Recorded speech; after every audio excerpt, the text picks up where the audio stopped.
Bidadi township ವಿರುದ್ಧ ಮತ್ತೆ ದಳಪತಿಗಳ ರಣಕಹಳೆ. Freedom ಪಾರ್ಕ್ನಲ್ಲಿ ಜೆಡಿಎಸ್ ಬೃಹತ್ ಪ್ರತಿಭಟನೆ.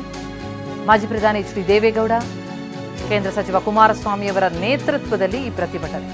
ಸಾವಿರಾರು ಕಾರ್ಯಕರ್ತರೊಂದಿಗೆ ವಿಧಾನಸೌಧ ಚಲೋ. ವಿಧಾನಸೌಧ ಮುತ್ತಿಗೆ ಹಾಕೋದಕ್ಕೆ ಜೆಡಿಎಸ್ ಹೋರಾಟಗಾರರು ಸಜ್ಜಾಗಿದ್ದಾರೆ. ಬಿಡದಿ ಟೌನ್ಶಿಪ್ಗಾಗಿ ರೈತರ ಭೂಸ್ವಾಧೀನ ಕ್ರಮವನ್ನು ಖಂಡಿಸಿ ಜೆಡಿಎಸ್ ಹೋರಾಟಕ್ಕಿಳಿದಿದ್ದು, ಸಾವಿರಾರು ರೈತರು ಕಾರ್ಯಕರ್ತರೊಂದಿಗೆ ಶಕ್ತಿ ಪ್ರದರ್ಶನ.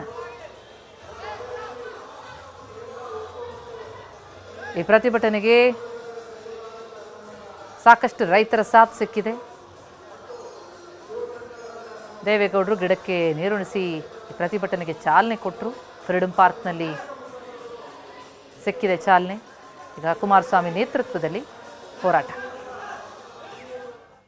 ಸಮುದಾಯದ ಸುಮಾರು 7,500 ಎಕರೆ ಭೂಮಿಯನ್ನು ವಶಕ್ಕೆ ಪಡ್ಕೊಳ್ಳೋದಕ್ಕೆ ಸರ್ಕಾರ ಏನು ಕೆಲವು ಸರ್ವೆ ನಂಬರ್ಗಳ ಬಗ್ಗೆ ನೋಟಿಫೈ ಮಾಡಿದ್ದಾರೆ. ಅದರ ಬಗ್ಗೆ ಈಗಾಗಲೇ ಕಳೆದ 1 ತಿಂಗಳಿಗಿಂತ ಹೆಚ್ಚಾಗಿ ಅಲ್ಲಿಯ ರೈತರುಗಳ ಸಮಸ್ಯೆಯನ್ನು ಸರ್ಕಾರದ ಗಮನಕ್ಕೆ ತರಲಿಕ್ಕೆ ಕುಮಾರಸ್ವಾಮಿಯವರ ನೇತೃತ್ವದಲ್ಲಿ ಈಗ ಹಲವಾರು ಕಾರ್ಯಕ್ರಮ ನಡೆದಿದೆ. ಸ್ಥಳೀಯ ಮುಖಂಡಗಳು, ಮಾಜಿ ಶಾಸಕರು, ನಮ್ಮ ಪಕ್ಷದ ಅಧ್ಯಕ್ಷರು, ಈ ಎಲ್ಲ ಮುಖಂಡಗಳು ಸೇರಿ ನಮ್ಮ ರೈತರಿಗೆ ಆಗುವ ಅನ್ಯಾಯದ ಬಗ್ಗೆ ಸುದೀರ್ಘವಾದ ಹೋರಾಟ ಮಾಡಿದ್ದಾರೆ. ಆದರೆ ಮುಖ್ಯಮಂತ್ರಿಗಳು ಕುಮಾರಣ್ಣವರೇ ಮಾಡಿದ ಕಾರ್ಯಕ್ರಮ ನಾನು ಮುಂದುವರಿಸ್ತೀನಿ ಅಂತ ಹೇಳಿ ಸತ್ಯವನ್ನು ಮುಚ್ಚಿಟ್ಟು ಕುಮಾರಸ್ವಾಮಿಯವರು ಮಾಡಿದ ಕಾರ್ಯಕ್ರಮ ಇದು ಅಂತ ಹೇಳಿ ನುಡಿಸಿಕೊಳ್ಳುವ ಮಾತನ್ನ ಹೇಳೋ ಪ್ರಯತ್ನ ಮಾಡ್ತಾ ಇದ್ದಾರೆ. ದೇವೇಗೌಡರು 95ನೇ ಇಸ್ವಿನಲ್ಲಿ ಮುಖ್ಯಮಂತ್ರಿಯಾಗಿ ಯಾವ ಫೆಬ್ರವರಿ 2ನೇ ತಾರೀಕು ಒಂದು MOU ಆಯಿತು.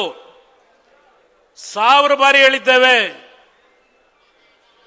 ಆ MOU ಮಾಡಿದ್ದು ದೇವೇಗೌಡರು ಅಂತ ಹೇಳಿ. ನಾವು ನಿಮ್ಮ ಮೇಲೆ ಅಪಾದನೆ ಯಾತಿಗೆ ಮಾಡ್ತಾ ಇದ್ದೇವೆ.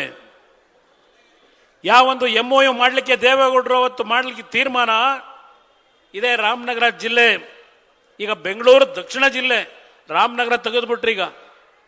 ಯಾಕೆಂದ್ರೆ ಬೆಂಗಳೂರು ದಕ್ಷಿಣ ಅಂದರೆ ಭೂಮಿ ಬೆಲೆ ಗಗನಕ್ಕೆ ಇರುತ್ತೆ. ಕನಕಪುರದಲ್ಲಿ ಭಾಷಣ ಮಾಡ್ತೀರಿ.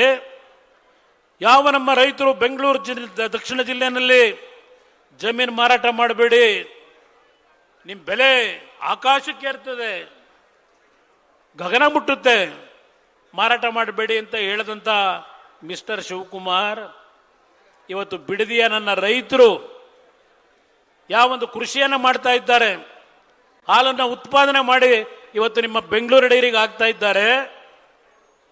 ಈ ತೀರ್ಮಾನ ಮಾಡಿದ್ದು ಕುಮಾರಸ್ವಾಮಿನೇ ಹೌದು. ಇದು ಕುಮಾರಸ್ವಾಮಿ ಕೂಸೆ. ಇದು ಕೇಂದ್ರ ಸರ್ಕಾರದಲ್ಲಿ SCG ಮಾಡಬೇಕು ಅಂತಕ್ಕಂಥ ಒಂದು ಹೊಸ ಪಾಲಿಸಿಯನ್ನ ಇಂಪ್ಲಿಮೆಂಟ್ ಮಾಡ್ತಾರೆ.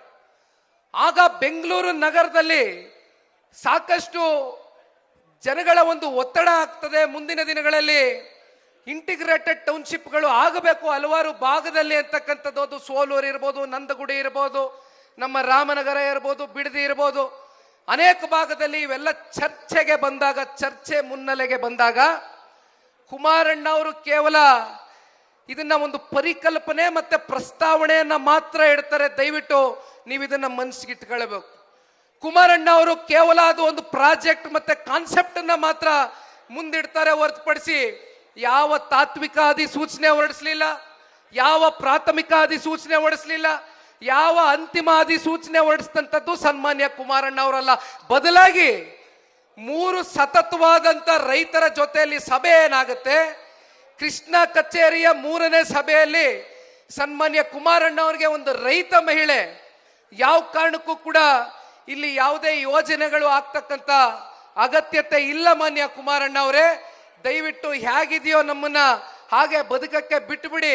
ನಾವು ಕೃಷಿಯನ್ನೇ ನಂಬ್ಕೊಂಡು, ಭೂಮಿತಾಯಿಯನ್ನೇ ನಂಬ್ಕೊಂಡು ಇವತ್ತು ಬದುಕನ್ನ ಕಟ್ಕೊಂಡಿದ್ದೇವೆ ಅಂತಕ್ಕಂಥದನ್ನ ಕುಮಾರಣ್ಣ ಅವ್ರಿಗೆ ಯಾವ ಒಂದು ರೈತ ಮಹಿಳೆ ಆ ತಾಯಿ ಹೇಳ್ತಾರೆ, ಆ ಸಂದರ್ಭದಲ್ಲಿ ಕುಮಾರಣ್ಣ ಅವ್ರಿಗೆ ಗಟ್ಟಿತನದಿಂದ ಒಂದು ಮನವರಿಕೆ ಆಗುತ್ತೆ.